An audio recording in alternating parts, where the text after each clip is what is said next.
Back to Bangalore travel vlog. ನಾವು ಈಗ Urvashi theatre ಅಂತ ಇದ್ದೀವಿ. ಬೆಂಗಳೂರ್ದು ಲ್ಯಾಂಡ್ ಮಾರ್ಕ್ ಥಿಯೇಟರ್ ಅಂತ ಹೇಳ್ಬೋದು, ಅಷ್ಟು famous theatre. 55 years old theatre actually. 1970 doctor Rajkumar ಅವರು ಇದನ್ನ ಇನಾಗ್ರೇಟ್ ಮಾಡಿ ಓಪನ್ ಮಾಡಿದ್ರು. ಅಷ್ಟು ಹಳೆ ಥಿಯೇಟ್ರು. ಆಲ್ಮೋಸ್ಟ್ 5000+ ಮೂವೀಸು ಇಲ್ಲಿ ಸ್ಕ್ರೀನಿಂಗ್ ಆಗಿದೆ. ಸೊ ಆತರ ನೋಡಿ, 1100 seating capacity. One of the biggest theatre ಅಂತಾನೆ ಹೇಳ್ಬೋದು ಬೆಂಗಳೂರಲ್ಲಿ. ಊರ್ವಶಿ ಥಿಯೇಟರ್ ಅಂದ್ರೆ ಎಲ್ರಿಗೂ ಗೊತ್ತಿರುತ್ತೆ. ಅವಾಗ ಎಲ್ಲ ಒಂದು 55 years ಅಂದ್ರೆ ನೋಡಿ, ಓನ್ಲಿ ಸಿಂಗಲ್ ಸ್ಕ್ರೀನ್ ಮಾತ್ರ ಇತ್ತು. ಮಲ್ಟಿಪ್ಲೆಕ್ಸ್ ಏನಿರ್ಲಿಲ್ಲ. ಬೆಂಗಳೂರು ಒಂಥರ ಕಾಮ್ ಪ್ಲೇಸು, ಇಷ್ಟು ಕ್ರೌಡ್ ಇರಲಿಲ್ಲ ಆ ಟೈಮಲ್ಲಿ. ಆಕ್ಚುಲಿ ಈ ಥಿಯೇಟ್ರು ತುಂಬಾ ಫೇಮಸ್. ಲಾಲ್ಬಾಗ್ ಇಂದ ಆಲ್ಮೋಸ್ಟ್ ಒಂದು 1/2 kilometer ಇರಲ್ಲ, ಅಲ್ಲೇ ಇರೋದು.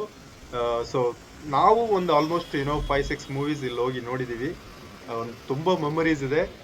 ತುಂಬಾ ಜನ ಈ ಥಿಯೇಟ್ರಲ್ಲೇ ಫಸ್ಟ್ ಮೂವೀಸ್ ಎಲ್ಲ ನೋಡಿರ್ಬೋದು. ಥಿಯೇಟ್ರಿಗೆ ಹೋಗಿ ಫಸ್ಟ್ ನೋಡ್ತಾರಲ್ಲ, ಅದು ಈ ಥಿಯೇಟ್ರಲ್ಲಿ ನೋಡ್ಬೋದು. ತುಂಬಾ ಮೂವೀಸ್ ಇಲ್ಲಿ ಎಲ್ಲ ಲ್ಯಾಂಗ್ವೇಜಸ್ ಅಲ್ಲೂ ರಿಲೀಸ್ ಆಗುತ್ತೆ. ಕನ್ನಡ ಮಾತ್ರ ಅಲ್ಲ, ತಮಿಳ್, ತೆಲುಗು, ಹಿಂದಿ, ಇಂಗ್ಲಿಷ್, ಆ ಥರ ಎಲ್ಲ ಲ್ಯಾಂಗ್ವೇಜಸ್ ಅಲ್ಲೂ ಆಗುತ್ತೆ. ಅದೇ ತರ ಬೆಂಗಳೂರಲ್ಲಿ ತುಂಬಾ celebration, first day first show celebration ಎಲ್ಲ ಮಾಡ್ತಾರಲ್ಲ, ಆ ಥರ ಇದು ಇಲ್ಲಿ ಜಾಸ್ತಿ ಇರೋದು. ಸೊ ಆ ಥರ ಒಂಥರ ತುಂಬಾ ಫೇಮಸ್ ಆಗಿರೋ ಥಿಯೇಟ್ರು.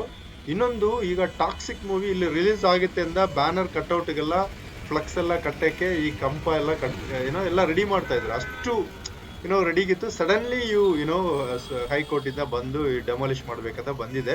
ಸೊ ಎಕ್ಸಾಕ್ಟ್ಲಿ ನಮ್ಗೆ ಏನಕ್ಕೆ ಡೆಮಾಲಿಷ್ ಮಾಡ್ತಾ ಇದ್ದಾರೆ ಅಂತ ಗೊತ್ತಿಲ್ಲ. ನಿಮ್ಗೆ ಗೊತ್ತಿದ್ರೆ ಖಂಡಿತ ಕಮೆಂಟ್ ಅಲ್ಲಿ ತಿಳಿಸಿ. ಆಕ್ಚುಲಿ ಈ ಸೀಟು ಅದೆಲ್ಲ ಆಚೆ ತಂದು ಹಾಕಿರೋದು ನೀವು ನೋಡ್ಬೋದು. ಅದೇ ತರ ಒಂದು ಫ್ಯೂ ಡೇಸ್ ಟೈಮ್ ಎಕ್ಸ್ಟೆಂಡ್ ಮಾಡಿದ್ದಾರೆ. September 30th ಆದ್ಮೇಲೆ ಡೆಮಾಲಿಷ್ ಮಾಡ್ತಾರೆ ಕನ್ಫರ್ಮ್ ಅಂತ ಹೇಳಿದ್ದಾರೆ.